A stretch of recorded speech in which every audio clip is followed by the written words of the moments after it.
Engkaulah alat kasih-Nya, memancarkan segenap cintanya, beri kami semangat untuk melayani.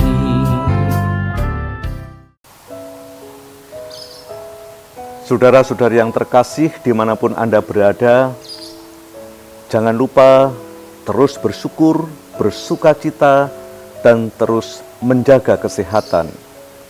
Hari ini kita akan merenungkan warisan penting dari Santo Vincentius terkait dengan keutamaan hidup, yaitu keutamaan kerendahan hati.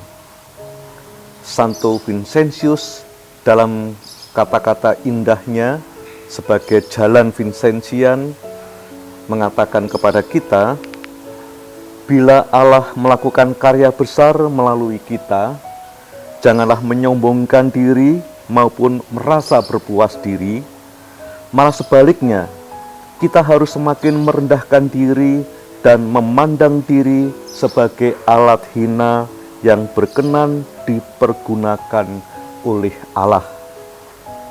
Kita seringkali memanjakan aspek psikologis di dalam hidup kita. Kita ingin mengejar kebutuhan diakui, dihargai, dihormati, dan kita merasa itulah sumber kebahagiaan kita. Kalau karya-karya kita diakui dan dihargai oleh banyak orang, disitulah kita merasa sebagai pribadi yang sukses dan pribadi yang bersukacita. Maka tidak mengherankan kemudian banyak orang yang jatuh ke dalam keputusasaan, banyak orang yang menderita ketika perbuatannya, ketika karyanya dipandang sebelah mata oleh banyak orang. Pengakuan dan penghargaan kemudian tidak menjadi miliknya. Dan inilah kemudian yang disebut sebagai sumber dari penderitaan. Santo Vincentius mengajak kita justru untuk mengejar keutamaan kerendahan hati, yakni kita diundang untuk memurnikan motivasi hidup kita.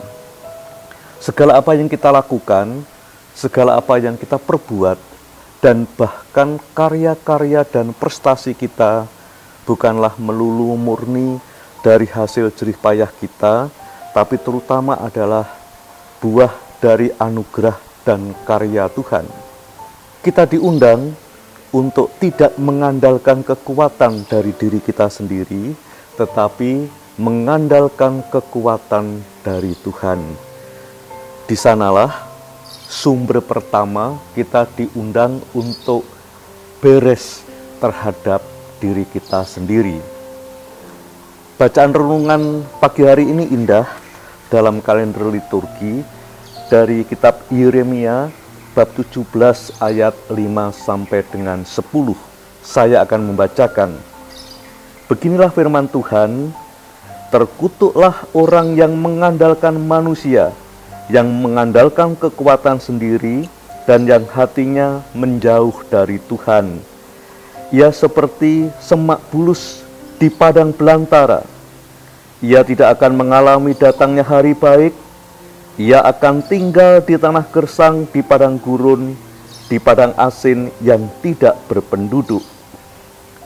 Diberkatilah orang yang mengandalkan Tuhan, yang menaruh harapannya kepada Tuhan. Para saudara-saudari yang terkasih, Nabi Yeremia mengingatkan kita untuk terus-menerus mengandalkan hidup kita, mengandalkan kekuatan hanya kepada Tuhan. Diberkatilah orang yang mengandalkan kekuatan hidupnya kepada Tuhan, yang menaruh harapannya kepada Tuhan. Kita menjadi pribadi yang selesai ketika kita mampu melampaui kebutuhan kita. Segala apa yang kita lakukan itu bukan untuk mengejar kehormatan, bukan untuk mengejar pengakuan, bukan bahkan untuk mengejar aktualisasi diri, tetapi kita melakukan apapun di dalam hidup kita itu karena kita melakukannya demi kemuliaan Tuhan, maka kita juga mengandalkan Tuhan atas hidup kita. Di sanalah sumber kekuatan, di sanalah sumber kebahagiaan. Dan ingat apa yang dikatakan oleh Nabi Yeremia, diberkatilah orang yang mengandalkan Tuhan, yang menaruh harapannya hanya kepada Tuhan. Mari terus bersyukur, terus bersukacita, karena Tuhan yang mengasihi kita itu adalah Tuhan yang sungguh-sungguh bisa kita andalkan. Dan marilah kita mengajar segala kebaikan, kita mengejar segala tugas dan perutusan hidup kita, bukan untuk mencari kemuliaan diri sendiri, tapi hanya satu, semua kita lakukan demi untuk kemuliaan Tuhan. Tuhan memberkati kita semua. Aku